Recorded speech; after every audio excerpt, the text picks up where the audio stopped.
तर नमस्कार भावांनो, तुमच्या सर्वांचे स्वागत आहे बाबा का सेवक यूट्यूब चॅनलवर. तर चॅनलवर नवीन असाल तर सबस्क्राईब करा आणि व्हिडिओ आवडेल तर लाईक करा. तर आज जाणून घेऊया आपण मौगर कसा तलाव याची सत्य घटना. आपण बरेचदा सेवक भवनमध्ये गेले आहोत, तर त्या भवनमध्ये ही खूपदा फोटो बघितली असेल. तर भावांनो, आज आपण या फोटोचा अनुभव जाणून घेऊया. तर सन 1978 सालातील एप्रिल महिन्यातील गोष्ट. महान त्यागी बाबा जिमदेवजी हे नागपूरच्या आपल्या सेवकांसोबत नागपूर रामटेकवरून भंडारबोडी येथील परमात्मा एक सेवक बाबांनी 4 एप्रिल मंगरली या गावात दौरा केला. या गावात नागपूर सह लोहारी, क्रांती, शिवनी, भंडारबोडी, सालईभेटा, पंचाळा, मांडवी या गावातील बाहेरचे सेवक उपस्थित होते. मंगरली हे गाव खूप जंगलच्या अंदर मध्य भागात बसलेले होते. 15 ते 20 घरातील छोटेसे गाव आहे. या गावात मार्गात आलेले 2 सेवक राहत होते. त्यापैकी एक सेवक, ज्याचे नाव होते शेरखी. 5 एप्रिलला शेरखी नावाच्या सेवकाने बाबा जिमदेवजींना विनंती केली की बाबा, येथून 10 मिलावर मौगर कशा नावाचा एक ऐतिहासिक तलाव आहे.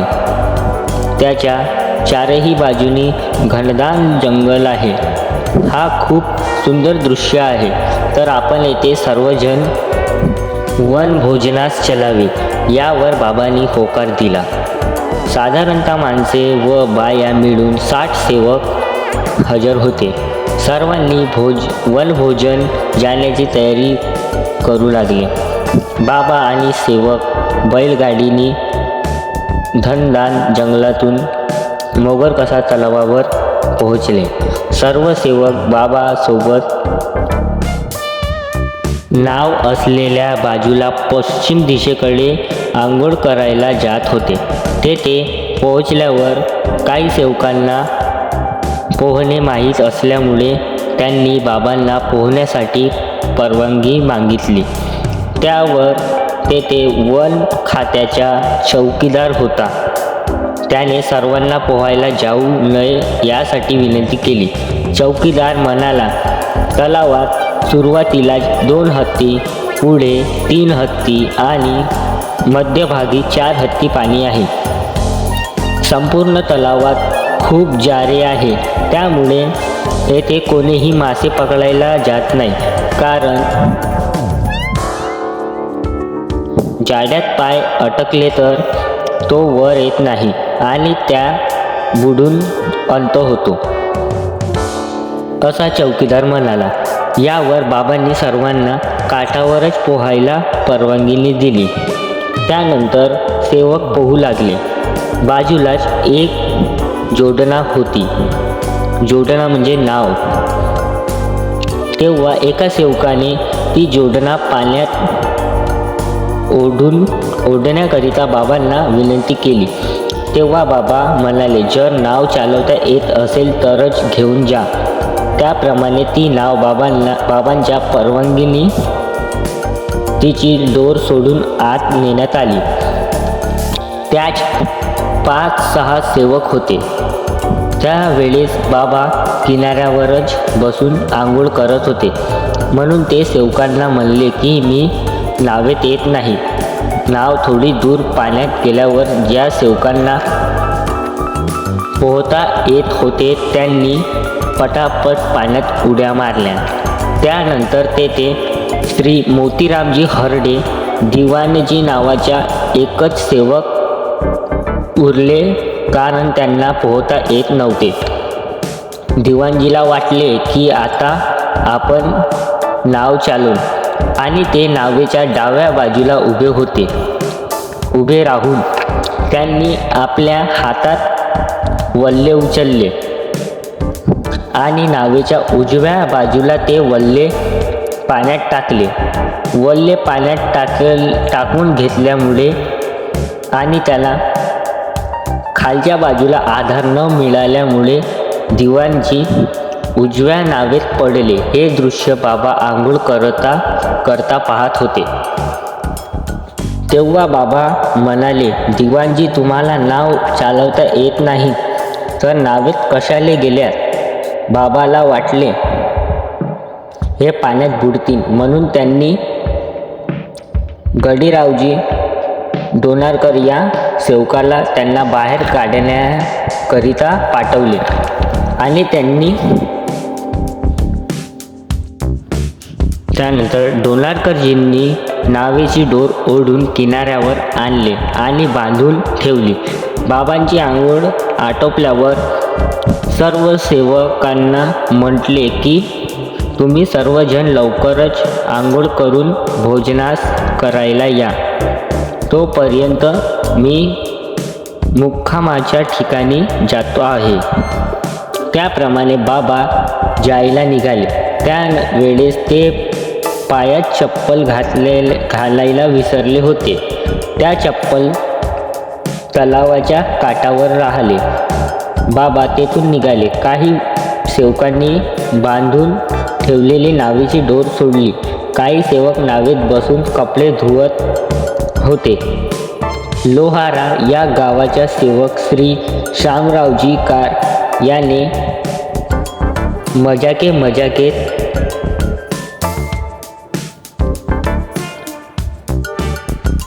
मजाकेमध्ये नावेला जोरात लाथ मारली. त्यामुळे ती नाव खोल पाण्यात गेली. खोल पाण्यात गेल्यावर श्रीरामजी भंडारबोडीवाले हे पुन्हा पोहत त्या नावेपर्यंत गेले आणि नावेला पकडून ते नाव चढताना ती नाव एका बाजूला वळली. त्याबरोबरच नावेत असणारे सर्व सेवक लोक पाण्यात भडाभड पडले. नाव जेव्हा सरळ झाली तेव्हा तेथे त्या नावेत संपूर्ण पाणी भरले होते. काठावर आलेले 15-20 सेवक जोराजोराने ओरडू लागले की नाव पाण्यात बुडून राहिली. नाव ही कानावर ओरडण्याचा आवाज आला. त्याच क्षणी बाबाच्या पायाला खडे रुतू लागले. तेव्हा बाबांच्या लक्षात आले की आपण पायात चप्पल घातली नाही आणि त्या तलावाच्या काठावरच विसरलो आहोत. बाबा चप्पल घालण्याकरिता परत गेले. परत तलावावर काठावर आले आणि तलावावरील दृश्य त्यांनी पाहिले.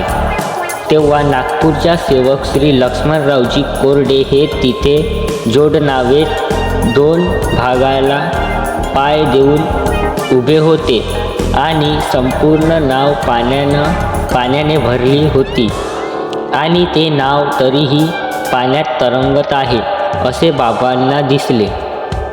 त्यानंतर बाबांनी संपूर्ण चौकशी केली व किती सेवक नावेत आहे व किती सेवक पोहून बाहेर निघाले आणि किती सेवक आत बुडले यांची चौकशी करता बाबांना कळले की सर्वजण बाहेर निघाले, पण गोपीचंदजी दुप्पट या नावाचा सेवक पोहता येत नव्हता, म्हणून तो आतच आहे.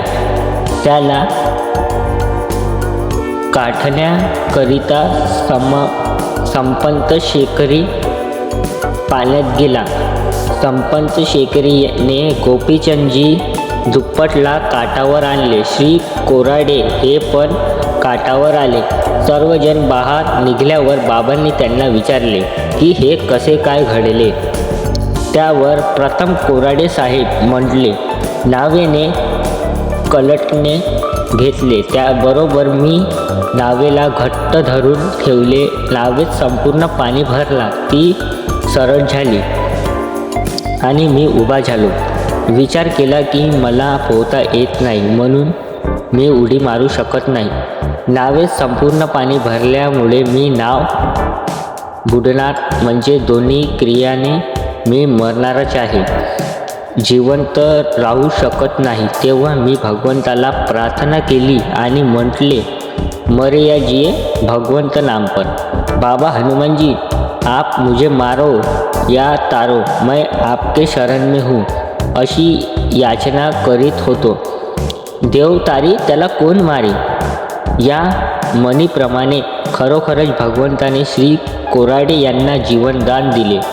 नाव संपूर्ण पाण्याने भरून सुद्धा बुडली नाही, ती पाण्यात तरंगत राहिली, म्हणजेच स्वयं भगवंताने त्या नावेला खालून टेका दिला होता हे सिद्ध होते। असा हा अनुभव आहे की नावेत पाणी भरून सुद्धा ती बुडली नाही।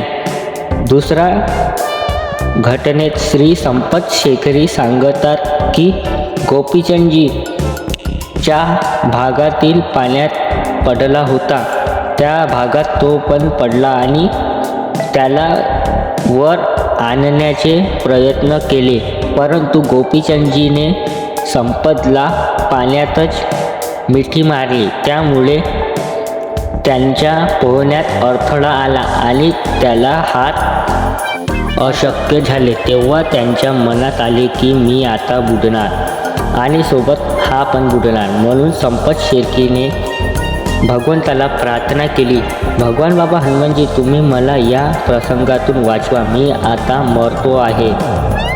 तेव्हा परमेश्वराने त्याच्या वरही कृपा केली। त्यांनी भगवंताला विनंती केल्याबरोबरच गोपीचंदजीचा हात सुटला। लगेच संपत शेरकी यांनी आपले दोन्ही हात पाण्यात मारले व तो वर आला। हात पाण्यात आल्यामुळे संपतच्या हातात गोपीचंदच्या धोतर आले। तो धोतर धरून पोहत काठावर आला आणि संपत शेरकीने आपल्याबरोबरच गोपीचंदला ओढले, काठावर आणले। अशा प्रकारे सर्वजण तलावाच्या पहार जिवंत रूप निघाले।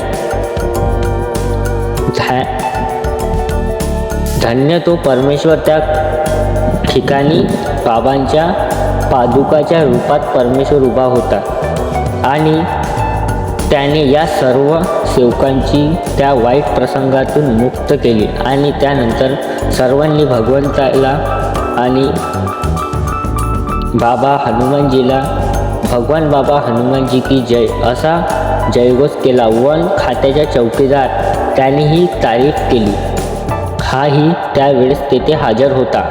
तो म्हणाला, या तलावात जो उडी मारतो तो वर येत नाही, तो मरतो।